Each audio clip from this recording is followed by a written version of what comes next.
quería hablarles un poco acerca del rey Saúl. Y creo que todos aquí, muchos conocen la historia del rey Saúl, ¿cierto? En un día, cierto día, Samuel le dijo a Saúl: fue el Señor quien me dijo que te ungiera como rey. ¿Sí? Esto es lo que el Señor de los ejércitos celestiales ha declarado: he decidido ajustar cuentas con la nación de los amalecitas. ¿Por qué? Porque ellos se opusieron al pueblo de Israel cuando este fue librado de Egipto.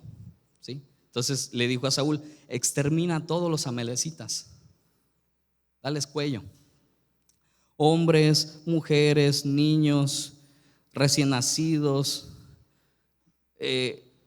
ganado, vacas, camellos, becerros, excepto suegras. No es cierto. Las suegras, por fin alguien habló en nuestro honor. No es cierto. Todos, hasta las suegras, todos, extermina a todo, le dijo Samuel a Saúl, que el Señor le había dicho. Entonces Saúl ejecutó la orden. ¿Sí? Creo que se sabe en la historia, ¿verdad? Después Saúl reunió al ejército, más de 200,000 hombres, y fueron a aquella guerra y empezaron a exterminar a todos los amalecitas, excepto al rey Agag, dice la Biblia, que lo dejaron con vida. Y también ellos para sí mismos recolectaron, dejaron vivo lo que les convenía, lo que les agradaba, ¿verdad? Estamos hablando de ganado y ciertas pertenencias, obviamente, de valor. Lo que era de menor calidad lo exterminaron. Entonces Saúl, ¿qué hizo? Dice Samuel 15 que él empezó a hacer fiesta en su honor. ¿Por qué? Porque ejecutó la orden de Dios y tuvo éxito. Bueno, tuvo cierto éxito. Derrotó a los amalecitas, dejó cautivo al rey, ¿sí? Preso. Vaya, es como si fuera una burla o un premio, vaya, para los israelitas, y asimismo al ganado, etcétera. Lo dejó con vida para ellos mismos. Entonces Dios le dice a Samuel, antes de encontrarse Samuel con Saúl nuevamente, le dice Dios a Samuel: lamento haber hecho rey a Saúl, porque él no me es leal y me ha desobedecido. Y yo cuando leía esto y dije: tan exagerado Dios. A mí se me hacía como una exageración, ¿no? Porque sí mató a todos, solo dejó vivo a uno. Bueno, y las pertenencias, ¿no?, de valor de los amalecitas. Y creo que muchas veces hacemos así, ¿no? En muchas ocasiones. Por cierto, qué curioso, me llama la atención que al inicio de este pasaje, Samuel le dice a Saúl: Dios me dijo que te ungiera como rey. Y después le da la orden de: ve y ejecuta a los amalecitas. ¿Qué tiene que ver que recordarle o recalcarle que Dios lo hiciera como rey si le iba a dar solo una orden de: ve y ejecuta a los amalecitas? Y es que así como Saúl fue re bueno para creerle a Samuel que Dios lo ungió como rey, sí, porque ahí sí tuvo fe, ¿no? Tengo fe en que él me está eligiendo como rey, ¿sí? Creo lo que Dios le está diciendo a él y lo acepto. No sé si les ha pasado a algunos aquí en el liderazgo, ¿sí? Creen así, tienen la fe de que Dios sí le habló al pastor para que le hablara al líder, para que le hablara a tal líder, y este líder digo: esa persona sí ya está en el liderazgo, lo requerimos aquí en el liderazgo. Y Dios te puso ahí, ¿no? Ahí sí hay fe, ¿no? Pero cuando emites una orden como la que se le dio a Saúl, empieza, aquí sí ya puedo cuestionar. ¿Sí me explico? Ya entra en cuestión. Ya no es yo creo lo que está diciendo porque viene de parte de Dios y lo voy a ejecutar como tal. Entonces, no sé si a algunos les ha pasado, bueno, a mí sí. Y somos re buenos para creer que la voz de Dios habla a través de ciertas personas cuando nos conviene, ¿no? Cuando lo que escuchamos es es lo que queremos. Entonces, Saúl, diríamos, oye, qué mañoso, ¿no? Qué ventajoso, así, bien bueno para creer eso, pero no para ejecutar las órdenes que Dios le da. Por eso Samuel decía, así dice el Señor, ve y extermina a todos los amalecitas, no dejes a nadie vivo. Entonces, Dios le habla a Samuel nuevamente. Antes de Samuel verse con Saúl, Saúl me es desleal y no me obedece, y lamento haberlo hecho rey. Y dice la Biblia que Samuel se conmovió tanto que oró, clamó a Dios toda la noche. Pero al final el resultado fue inminente, que pues Dios había rechazado a Saúl como rey. Entonces, cuando iba de camino Samuel al encuentro de Saúl, dice la Biblia que una persona se le acercó y le dice: Saúl está haciendo fiesta en su honor porque ha tenido cierta victoria. Y ciertamente a veces quizá hemos cometido el error, ¿no? de algunos, estando en la iglesia, estando en el cierto liderazgo, de creer que los grandes logros en la iglesia o en el liderazgo son porque somos muy capaces, muy buenos, muy talentosos, ¿no? Y en la iglesia, déjeme decirles, la verdad es que sin Cristo no somos nada. El Señor no nos necesita, ¿sí? Él nos ama, pero no nos necesita. Si estamos aquí es por gracia, ¿sí? Y eso es lo que no entendió Saúl, que él estaba ahí por gracia. De hecho, cuando se encuentra nuevamente Samuel con Saúl, fíjense, Saúl bien, no sé si cínico o se hizo loco, yo creo, no lo sé, o tan cegado estaba. Yo no puedo creer que haya alguien tan cegado, pero digo, lo menos es reconocer si es cierto, la regué, pero no. Dios te bendiga, así como si nada hubiera pasado. Dice: he hecho lo que Dios me ha ordenado. Le dice: lo que tu Dios ha ordenado. Hasta eso, fíjate, Saúl siempre se refiere a Samuel, cuando se refiere a Dios, le decía a Samuel: tu Dios. Ahí creo que podemos ver una falta de relación, ¿no? entre Dios y Saúl. Saúl quizá solamente tenía el intercesor, que era Samuel, para con Dios. Él no tenía una relación con Dios en realidad. Entonces, cuando Samuel está con Saúl y le dice esto, Samuel le responde: ¿y qué es ese bramido, no? De vacas que escucho, a las ovejas, todo ese ganado, todo ese ruido. Y Saúl le dice: a lo que pasa es que los íbamos a usar para sacrificio al Señor. Y recuerdan que no era así al inicio. O sea, la Biblia dice que ellos agarraron y conservaron todo lo que les parecía de agrado, todo lo que les convenía. Y ahorita ya está respondiendo: no, es que los vamos a sacrificar para el Señor. Mentiroso, ¿no? Mañoso y mentiroso. Entonces, cuando dice esto, Saúl le dice: ¿qué has hecho?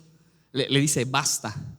O sea, se enoja porque no llevó a cabo correctamente la orden que Dios le mandó. Y todavía insiste Saúl en decir: pero es que sí obedecí.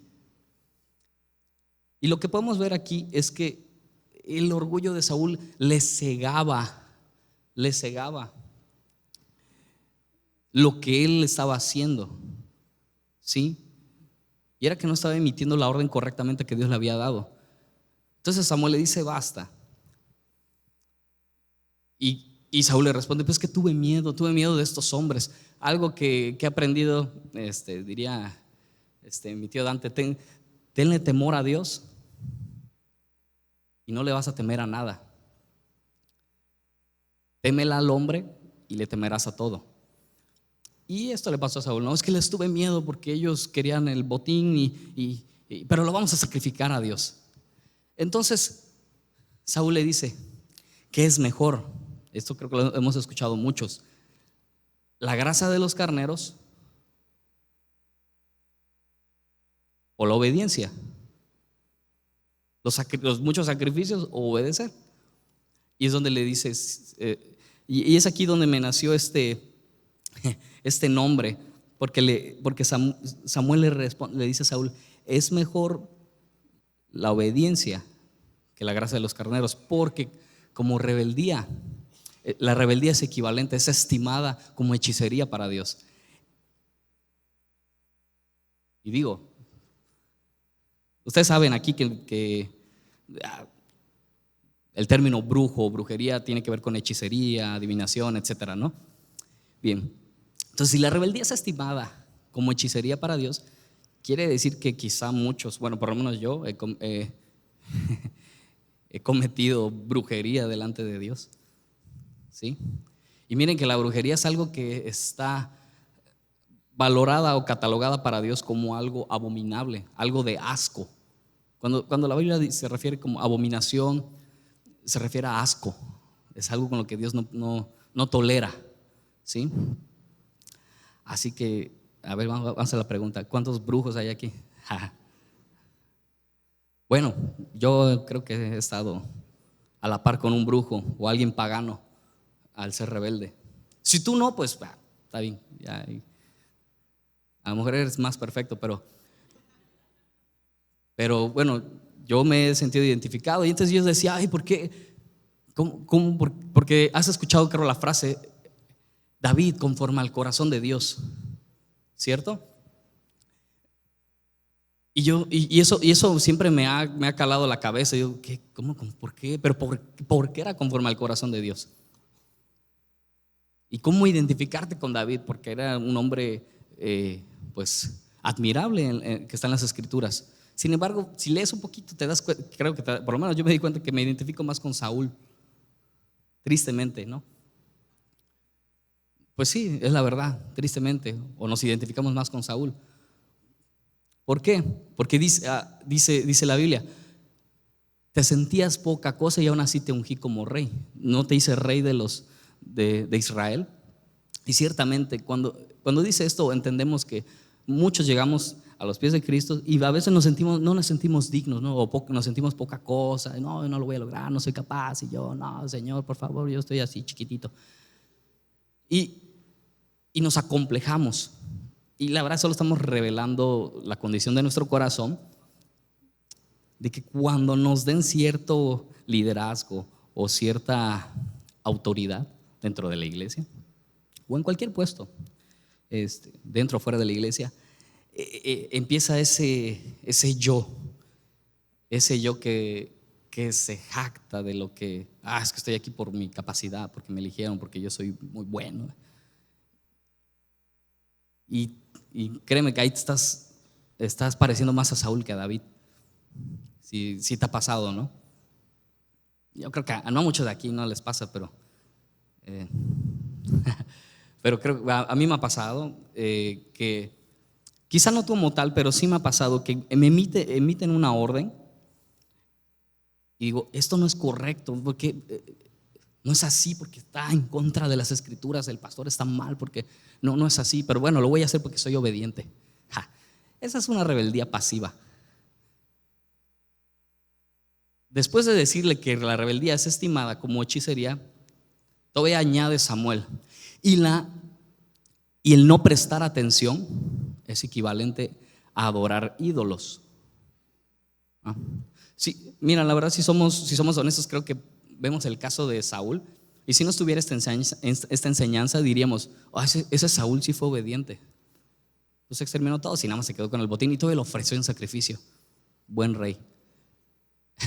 Pero gracias a Dios que está esa enseñanza de Samuel ahí diciendo que lo que hizo Saúl es rebeldía, y no prestó atención porque le dijeron, extermina todo, no dejes nada vivo. Es más, hasta fue bien específico, hasta recién nacidos, dijo el Señor.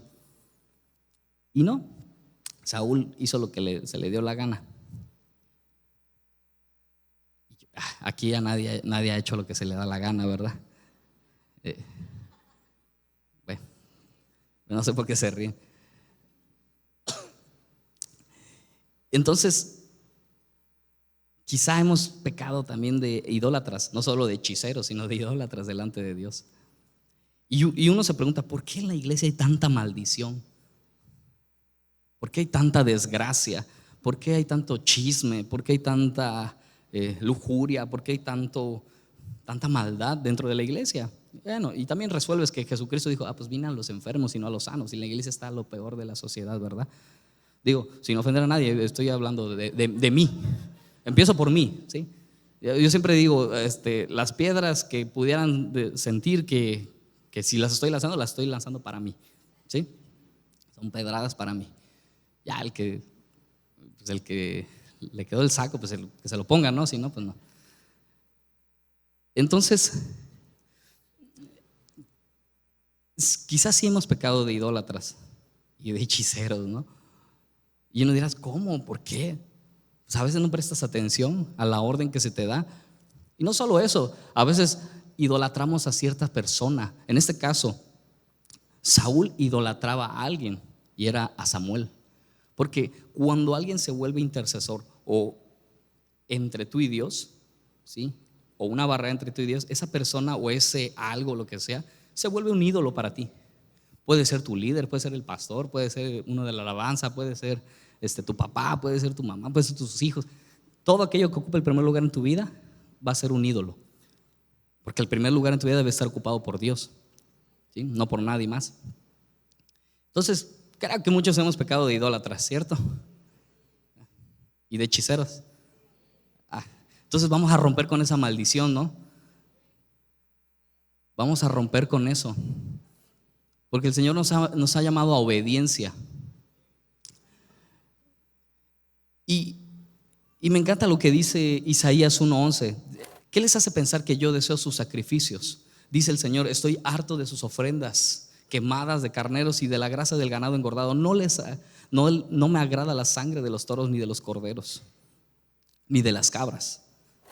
Bien, la Biblia dice que cuando tú odias a alguien, a tu hermano, es equivalente a que lo hubieras matado. En tu mente ya lo mataste, ya lo asesinaste. ¿Alguien ha odiado aquí? ¿Alguien? O cuando le dices fatuo a tu hermano, que quiere decir tonto a tu hermano, está expuesto al juicio, al concilio y a un juicio. ¿Alguien le ha dicho tonto a alguien? Ay, de verdad, nadie le ha dicho tonto a nadie, ¿sí? Híjoles, ¿sí? Pero iglesia, para Dios pecado es pecado. Para Dios es igual a aquel que ha robado un huevo como aquel que ha asesinado. En esta tierra las consecuencias son diferentes, ¿verdad? Quizá no te vayas a la cárcel por robar un huevo, pero sí por asesinar a alguien. Pero ante Dios estás en la misma línea. En la misma línea. Por eso nadie se puede jactar de nada. Por eso la Biblia dice, no es por obras para que nadie se le gloríe, ¿sí? Y por eso nadie puede juzgar a nadie. Por más escandaloso que veas el pecado, por más escarlata, como dice aquí, ¿sí? Aunque sus pecados sean como la escarlata, yo los haré tan blancos como la nieve, dice el Señor. Aunque sean rojos como carmesí, yo los haré tan blancos como la lana, sin tan solo me obedecen. Fíjense, todo ese rollo que el Señor se echó de que me da asco lo que hacen, se resuelven si tan solo me obedecen. Es más, yo les diría que la obediencia es más poderosa que la oración o que el ayuno o que la mucha según intimidad con Dios. Vaya, un reflejo de que eres obediente es que de que tienes intimidad con Dios es que eres obediente, ¿sabes? Dice, si tan solo me obedecen tendrán comida en abundancia, pero si se apartan y se niegan, la espada de sus enemigos los devorará. Yo el Señor he hablado. Y por eso muchas veces nos quejamos así, es que ¿por qué me va así? ¿Por qué es un desastre mi vida? Y la verdad, la mayoría de las desgracias de nuestras vidas es porque nosotros tenemos ahí la mano metida, no porque yo estaba haciendo el bien y de repente me vino la desgracia. Por eso Jesús dijo, en este mundo van a recibir aflicción, ¿sí? O sea, Jesús no dijo, ven a mí y ya, se acabó la tormenta y el desierto. Al contrario, si ustedes leen las escrituras, La mayoría de los encuentros con Dios es en desiertos, celebran fiesta en el desierto, en una tormenta, en una desgracia, murió un familiar, murió alguien, un enfermo, es en desgracias. No es que a Jesús le gusten las desgracias, sino que uno se mete en esas desgracias.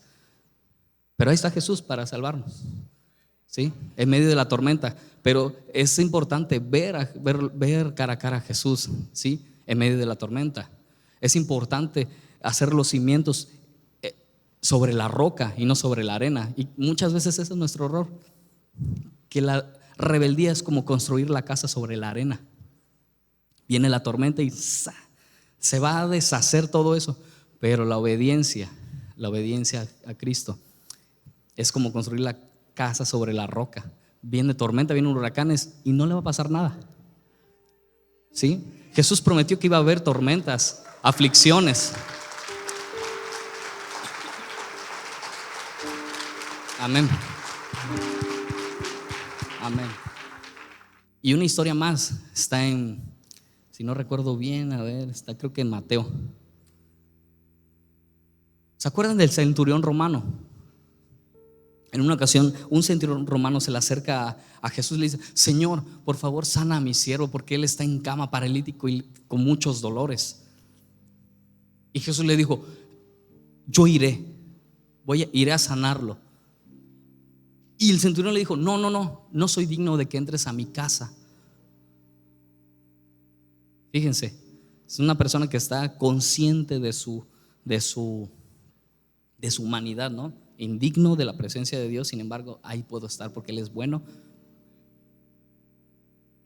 Y a la vez sumiso, ¿sí? ¿Por qué? Porque le está diciendo al Señor: sana a mi siervo. Y en eso, cuando Jesús le dice: yo iré a sanarlo, le responde: no soy digno de que entres a mi casa. Solamente tienes que pronunciar la palabra y él será sano. Y añadió el centurión: porque a mis siervos, porque yo también soy un soldado bajo autoridad, y bajo mi autoridad, así como tengo superiores, también abajo de mí tengo siervos. Y si yo les digo ve, van. Si les digo ven, vienen. Si les digo haz esto, lo hacen. Dice la Biblia, es la única parte de la Biblia donde veo que Jesús dice: se asombró Jesús y dijo esto: no he visto fe más grande que esta en toda Israel. Y miren que era un centurión romano, no era un judío que estaba caminando con él. Y por cierto, se volteó a decirles a todos los que le seguían: no he visto fe más grande que esta en todo Israel. ¿Y qué está hablando? Está hablando de sumisión, está hablando de lealtad, está hablando de obediencia. Entonces, si realmente nos decimos seguir a Cristo, si realmente nos decimos cristianos o que amamos a Dios, a ver, ¿cuántos aman a Dios? Algunos no, pero bueno, algunos aman a Dios aquí. Yo siempre me he preguntado: ¿realmente te amo, Dios? Y la verdad, la respuesta a veces pareciera que es no. Pareciera que me hago porque me conviene. Digo, porque si leemos amor, el amor real es sacrificio. El amor real es morir al yo, a lo que yo deseo, ¿sí? Ese es el amor real, el del que habla las Escrituras. Morir al yo para que otro crezca. Y sinceramente, si no lo hacemos, a veces, si no amamos así a alguien, menos al que no vemos. Entonces entendí algo: esto no se trata de cuánto le amas a Dios, sino de cuánto Él te ama a ti. Y Él nos ama en gran manera. Pero eso sí, algo que creo que Dios quiere que entendamos es que esto se trata de carácter. La obediencia se trata de carácter, se trata de ser valiente, de esforzarse y ser valiente. Vaya, de carácter. Él ya nos sanó, dice: por sus llagas fuimos sanados. Él ya nos libró, Él ya nos dio la victoria en la cruz. Él ya venció a la muerte, a Satanás y al pecado, ¿o no? Sin embargo, Seguimos muriendo, seguimos pecando y a veces seguimos enfermos. Qué contradicción. Pero no es una contradicción. Lo que pasa es que aquí tiene que venir implícita o implícito el carácter nuestro de decidir. Yo decido por Cristo. Yo decido morir al yo. Por eso dijo Pablo: ya no vivo yo, mas Cristo vive en mí. Porque el yo no quiere, el yo no ama, el yo quiere agarrarse a trancazos con el que lo ofende. Hablo por mí. Pero el otro yo, o sea, el que tuvo un encuentro con Cristo, quiere más de Él. El otro yo quiere obedecer, quiere escuchar su voz. Y a veces el ruido de nuestra rebeldía no permite que escuchemos la voz de Dios y prestemos atención a la indicación que Él nos está dando. Y créanme, Dios siempre usa el factor humano. No es que Dios a mí me habla. Sí, Dios te habla, claro que Dios habla, pero siempre usa el factor humano. Siempre va a usar al pastor, siempre va a usar a un líder, siempre va a usar a una persona para hablarte. Siempre usa el factor humano. Dios siempre usa el factor humano. Y lo hemos dicho muchas veces: ¿cómo vas a obedecer al que no ves si no obedeces al que ves? Entonces el secreto está en David, porque era conforme al corazón de Dios, porque él era obediente. Él entendía la lealtad y entendía la autoridad. Dios me libre de tentar contra la vida del ungido de Dios, dice David. Cuando David estaba tocando el arpa, Saúl, dice la Biblia, que endemoniado le lanzaba endemoniado, le lanzaba una lanza y David las esquivaba. La verdad, así, yo creo que yo le hago eso a alguien y me la regresa o nos agarramos, ¿no?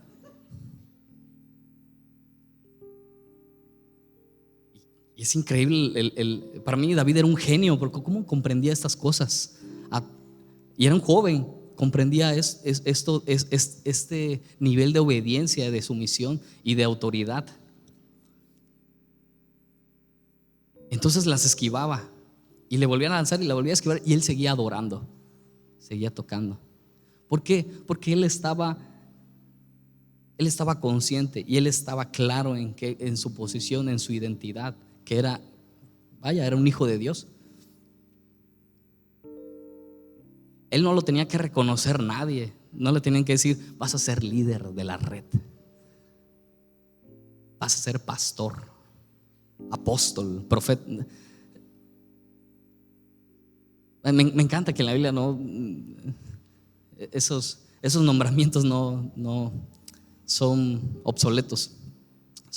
Nosotros en la iglesia les hemos dado el realce, el valor a esos términos, pero las escrituras no.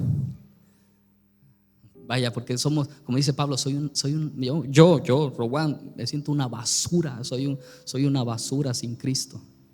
Si yo vuelto a mi pasado y veo al Rowan, incluso al presente, al Rowan sin Cristo, no valgo nada, pero con Cristo lo valgo todo. Lo menos que le debo es la obediencia.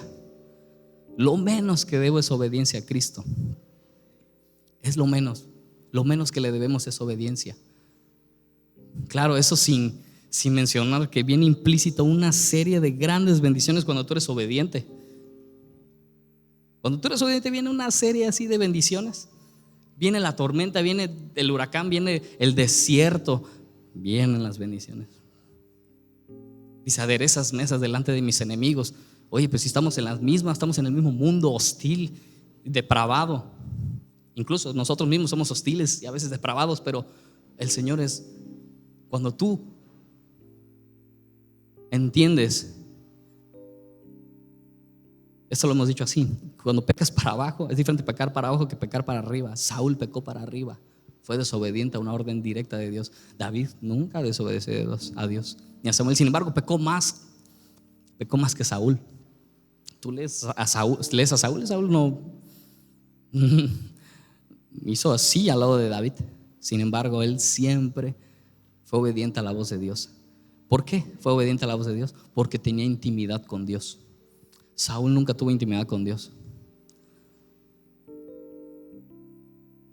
Por último, iglesia, quiero decirte algo que Dios nos dice a todos. Él dice: esfuérzate y sé muy valiente. Para esforzarse y ser muy valiente se necesita fe, se necesita carácter, ¿sí? Yo te mando que te esfuerces y sea valiente, dice el Señor, porque yo, Jehová tu Dios, estoy contigo a donde quiera que vayas. Amén, amén. Dale un fuerte aplauso a Dios. Él siempre está con nosotros, a donde sea que vayamos.